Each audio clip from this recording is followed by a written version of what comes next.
পুরনো সব কিছু কি সবসময় ফেলে দেয়ার? আসসালামু আলাইকুম, আমি Nasrin Lopa. Welcome back to Lopa's world.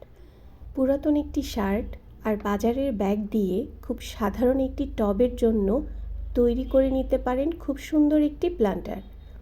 Monster প্রিন্টের এই শার্টটি আমার খুব পছন্দের, এজন্য আরও কিছুদিন নিজের কাছে রাখার জন্য ডিআইওয়াই প্ল্যান্টার তৈরি করে নিয়েছি। শার্টের ব্যাক সাইডের কাপড়টাকে পাশে এবং লম্বায় সমান করে কেটে নিয়েছি, এতে হাতার এবং শোল্ডারের কিছু অংশ রয়ে গিয়েছে। ততটুকু পরিমাণ রেখেছি যেন সেলাইয়ে এই অংশগুলো দেখা না যায়। বাজারের ব্যাগটাকেও এটার সমান করে কেটে নিয়েছি। আপনারা চাইলে কিন্তু ব্যাগটা আরও ভারী করেও দিতে পারেন। আমার টবের উচ্চতা এবং পাশ অনুযায়ী যতটুকু প্রয়োজন ব্যাগটা আর কাপড়টা সেই মাপ অনুযায়ী কেটে নিয়েছি। আপনারা আপনাদের টবের মাপ নিয়ে তারপর কাপড়টা আর ব্যাগটা কেটে নেবেন। কাপড় দুই ভাঁজ করে উল্টো পাশে কাপড়ের উল্টো পাশ যেটা ভিতরে থাকবে সেই সাইডে ব্যাগটা রেখে উপর থেকে সেলাই করে দিব বন্ধ সাইডে। যে অংশটা কাটা সেই অংশটা আমি নিচের দিকে রাখবো।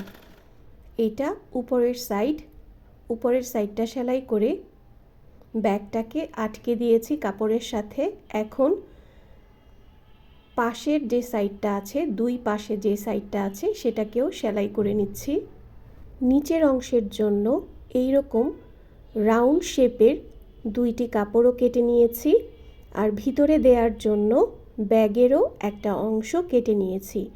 এবার এই তিনটি অংশকে একসাথে সেলাই করে নিব। স্ক্রিনে দেখে বুঝতে পারছেন আমি কিভাবে একটা কাপড়ের উপরে ব্যাগ বসিয়ে তারপরে আরও একটা রাউন্ড শেপের কাপড় বসিয়ে পুরো ঘুরিয়ে ঘুরিয়ে সেলাই করে মাঝের অংশতেও সেলাই দিয়ে দিয়েছি।